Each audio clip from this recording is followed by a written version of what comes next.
feel like Gordon Bombay would have taken his career to even further heights. Everything's flashy, everything's cocaine, everything's Fun. Open wide for some soccer. I don't care what you think about what your personal thoughts are at home. I care that you hate the Cowboys. Call this college ruled. Welcome back, everybody, to the Sports Experience Podcast. Dom and Chris here, a couple of comics who just enjoy talking sports and shooting the breeze. And we got an interesting episode today. Yeah, a little bit sports, a little bit off sports. That's the kind of ones I like. This one's a man you've probably never heard of. We're talking Billy Fiske. An American hero. That's right. Billy Fiske. That's right. That's right. And he is probably the greatest American bobsledder not named Irv Blitzer. Oh, that's so true. Well, Irv Blitzer, let's be honest. Yeah. Had some cheating scandals. He had some cheating scandals, but then he went to the Olympics and brought a Jamaican bobsled team. That's right. I'm just saying, so for Americans, we kind of look at Irv as a bit of a, a little bit less shine on him than the Jamaicans look at him because he cheated. He took some of our gold medals away. But anyway, we're talking Billy Fiske, one of the original bobsledders. You know, it's so original that his first one was a 5-man sled. And they don't do that anymore. Yeah. I did want to give a quick shout out to my friend Dave, who's a loyal listener of the podcast. He's made some suggestions before as far as episodes to do. One of my best friends, honestly, and a sports nut just like me. And he's way into the Winter Olympics, and he was just like, you should do one on Billy Fiske. And I'm like, who's that? Research him. Holy crap, this is going to be fun. I was going to say, it's like a perfect episode. I'm glad that we have access to your friend Dave, because this one was a good one. Let's get started. All right. William Meade Lindsley Fiske III, which is the most Little Lord Fauntleroy rich guy name ever. That's weird, because I have him as Billy Slippy Fiske. So that's weird. We got different information on that one. That's what the ladies called him. Well, hey. Born June 4th, 1911 in Chicago, Illinois. Born to Beulah and William, who was a banking magnate. Yeah, so he definitely came up in high class. He was definitely a rich upbringing. Yeah, this is a shaken, not stirred martini kind of guy. Definitely. But went to school in France in 1924 and discovered the bobsled as a sport. Because I guess in the mountainous regions there, where they've held numerous Winter Olympics, they're kind of starting to figure stuff out. Like, let's go really fast down this ice. Well, this is around when he was 16, he discovered this new sport that had to have been extremely thrilling. The other thing that he was doing at that time was skiing, and it was pretty much all downhill sports at that time. And you think about it, it was just like, oh yeah, that's kind of like the extreme sports of, this is the like 90s, if X you will. Games of Europe circa 1920s. It's like, you want to pick up those hot flapper girls? Do the skeleton. It really is, because the 1-man and the 5-man, it really is this extreme sport, Feel the rhythm, feel the ride, get on up. It's Slippy Fiske time. Oh, that's beautiful. That, sir, is an Olympic treasure. It really, so he studies college at Cambridge. He studies economics and history. Weird freaking fact. That's exactly what I got my degrees in. Oh, that's weird. I thought you were going to say you did it in Slippy Fisking. Come on now. That was my minor, Chris. But he graduates in 1928, and by this time, he's at the Winter Olympics in 1928. And this is what I'm talking about. In the 28 Olympics, they have a 5-man bobsled. St. Moritz, Switzerland. That's right. And he is the driver. And as we know, the driver's the most important man in the sled. He holds everyone's life in his hands. You want that responsibility, Sanka? I think I'll be the brake man. I think we're going to make Slippy Fist the driver. I say we make Therese the driver. Again, this one is in Switzerland. The first 5-man sled in Olympic history, and he's 16 years old. That's so amazing. Like, to be 16 years old, normally you see that with, like, figure skaters. Yeah. And that's pretty much it. But he's on the team. He's the youngest, and they end up winning the gold medal that year. I wanted to bring this up, and this is why I was talking about it kind of being like an extreme sport, is you see this almost like this young class of guys doing it because nobody was really doing it before. So like being 16, I feel like wasn't as crazy as it is kind of now, because this is like, Yeah, no. It's me and my friends out there. Right. So, like, this is us. It's not like the guys before were like, let me show you how it's done. It's like literally he was like the first class of this multiple bobsled downhill extreme, All I think of Mountain is Dew, guys. if he had a video camera. Hi, I'm Billy Fiske, and welcome to Jackass St. Moritz. That's so what it would be. That's what we missed out on. Oh, man. But yeah, he is the driver on this team. And he was the youngest gold medal winner in the Winter Olympics until 1992 with a Finnish ski jumper named Toni Nieminen. Yeah, another 16-year-old broke that record. 16. They were a hard 16 in those days. Yes. Very much so. So in between this gap, because obviously the Olympics are every 4 years, he's working at a banking firm because that's kind of what he's doing. Yes, that's essentially what his profession would be, and he's very successful. That's something else is he has a lot of business success in this time with stuff overseas with England, and we'll bring that back up. He's quite the Anglophile, as we'll come to find out. That too. He was in a movie production. Yeah. In 1932, the Winter Games are held in Lake Placid. And if you want to go back and listen to our Eric Heiden episode, where they also had the Winter Olympics in Lake Placid up in New York, he carried the flag at the opening ceremony. So that's how important of an Olympian and a star he was for us. He literally carried the flag for us in. And we see that. Because they go from 5-man to 4-man It's bobsled. now a 4-man sled, as you will see in Runnings. I was going to say that we are more familiar with. Mm-hmm. So they end up winning the gold medal again. Yep. They end up with their American, I guess, they were dominant. I was going to say that's our bobsled dynasty right there. That's right. Old Billy Slippy Fiske and his team. I saw there was only one guy that returned from the original. So they're mixing it up. Yep. So you can see who the glue that holds our bobsled program together. Exactly.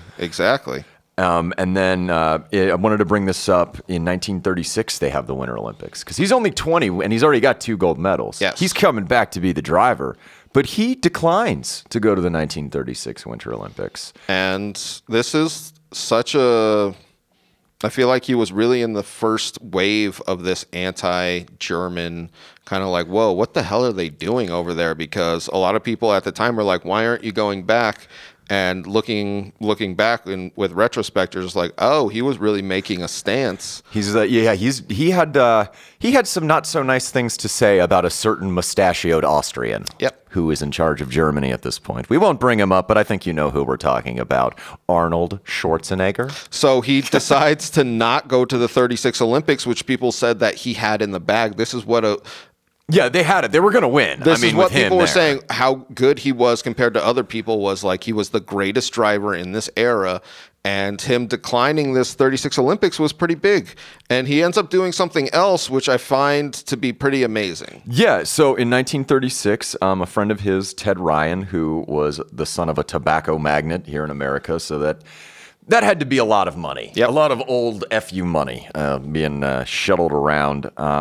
But he brought back some photos from a place in Colorado where he had been skiing. Pretty much a deserted mining town at that time. But a town we'll later come to know as a place where the beer flows like wine, where beautiful women instinctively flock like the salmon of Capistrano. Talking about a little place called Aspen. Samsonite. I was way off. Yes. I'm so glad you got that.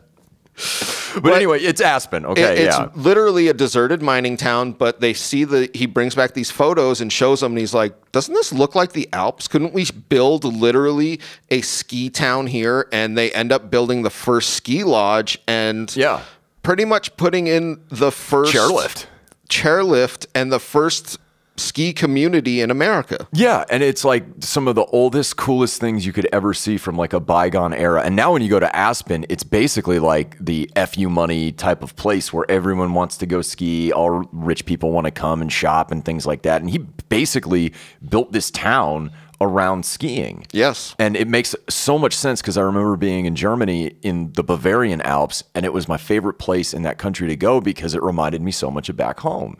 Like just the scenery and everything like that. So he did a lot of good when he wasn't in a bobsled. I was going to say, the time taking off, so him not going to the 36 Olympics, he essentially builds the biggest ski community in America because he saw the potential. Like you were saying, he was just like, dude, that looks exactly like the Alps, in which we know, in which we skied, in which we learned to bobsled, in which we, you know... And since there's nothing started here, this, yes. and since there's nothing here, we don't have to tear anything down. We can build whatever we want, and we just make an investment in it. And they were rich enough to have that. That's the other thing is they literally, two rich guys were just like, well, we have this money. We see this need. Let's do it. And I find that to be pretty amazing because when I first started to research him, I was just like, oh, bobsled. We'll go into what else he does, which is amazing. And then I started to read this. I was like, oh my God, he literally came up with this, you know, yeah, he's like douche town. Excuse me. I mean, now it's what it's evolved into, definitely. Go home, Californians!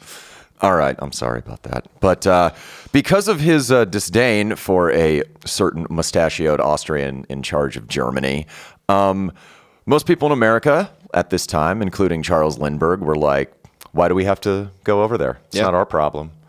It's Billy Fiske's problem. And he decides to participate. This is pretty wild, but the quote that I saw, because I guess he wrote his sister. Yeah. And he was talking about business deals that he kind of had with people that he knew over there. Yeah. And we'll get into the group that he joins. But he said, the British has been good to me in good times. I'm going to be good to them in bad time. And I thought that was awesome, where he was just like, no. They're getting invaded, and I'm going to go help. And you can just hear Rick Derringer's Real American playing in the background. Like, that's when I read that quote, I'm just like, I am a real American. But yes, World War II, we're talking about the sequel to World War I. I found this, this is something else I found so interesting because he joins this squadron that is kind of kept together from World War I because everybody was just like, oh, that was the war to end all wars. And then literally the government was just like, nah, we're going to need to keep all of this together because this is definitely not over. Appeasement hasn't worked. Exactly. So on August 30th, 1939, he went back to England aboard the Aquitania, a ship, with a bank colleague, and was able to falsify and say he was Canadian. Yes. So both of these guys falsified, I believe, and said that they were Canadians who were obviously under the British Empire, immigrated to England to fight. Yeah, and I mean, that's during both World Wars from a historical perspective. The UK was at a huge advantage because of their overseas colonies, dominions, and what have you, just as far as manpower. It's true. He joined the number 601 County of London Auxiliary Air Force Squadron. Obviously, you pretend to be Canadian when you go overseas in times of not war, you know? I mean, most people don't say they're Canadian unless they want health care, but this guy turned it on him. He turned it on. He gave him the old slippy fist. That's what he did. Oh, my God. That's how he got his nickname. All I thought of when I was reading this was he's just like the upper crust Brad Pitt in Inglourious Bastards, killing Nazis. Just with his snuff? Yeah, with his snuff. He began Bear Jew. He began his training in Yatesbury, Wiltshire. So that's just like a small town. And then he ended up moving for advanced pilot training because he had only flown like barely any before he came, if any at all. And he literally became a fighter pilot. It's that daredevil mentality because like you'd read stories about him like in Europe swinging on chandeliers and he was doing skeleton stuff for fun. Yeah. You know, like he just had that daredevil like I said. Only this is for realsies and scary. Yeah. But promoted to pilot officer March 23rd, 1940.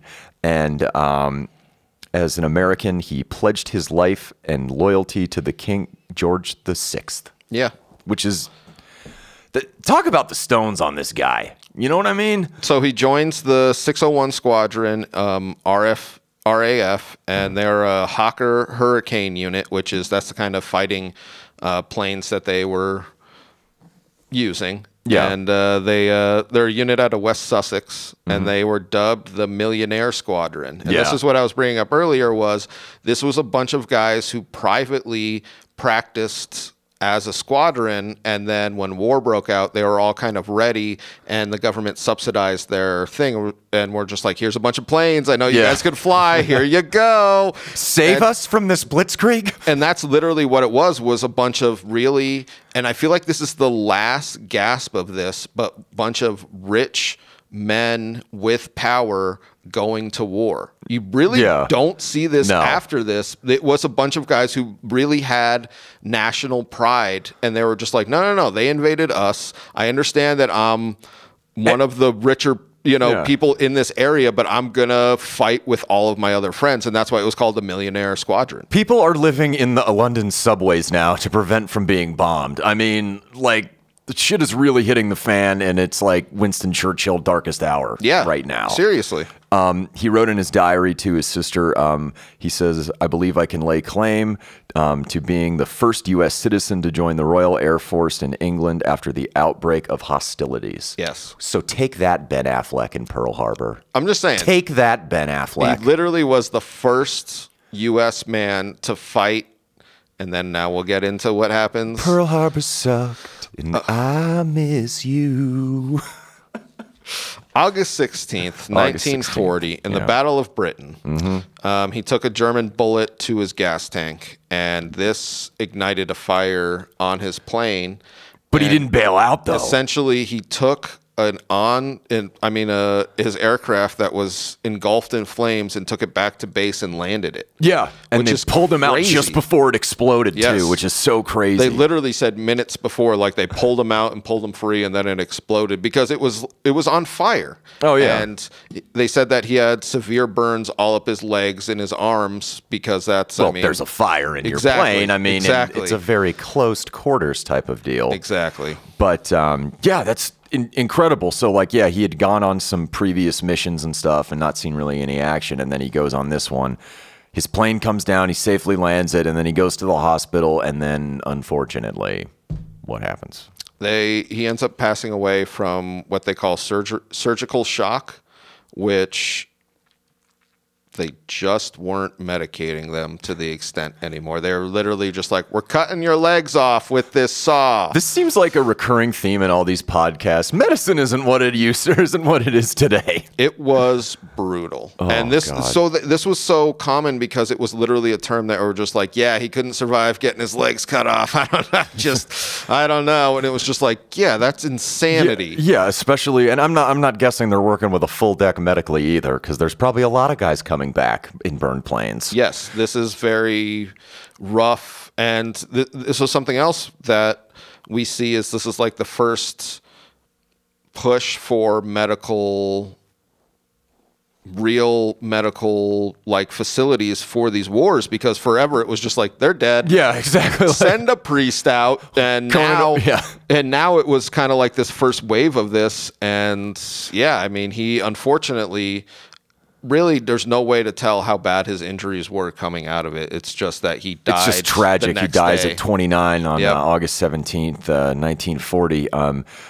Bill Bond of the Battle of Britain Historical Society basically said that, he didn't shoot anybody down, he's still a hero in our book. Yep. And when they buried him, they put a Union Jack and an American flag on his coffin, and the quote was always, he died so that England may live. Yeah. And it was a huge propaganda push at that time with Churchill in charge to try and get America involved in this European and now world conflict. Well, luckily he died so Britain could live, keep control of Jamaica, so that they then in turn could send a 4-man bobsled to the Olympics. That's circular logic. The greatest feel-good story of our generation. Our generation. Thank you, Billy Slippy Fiske McGee.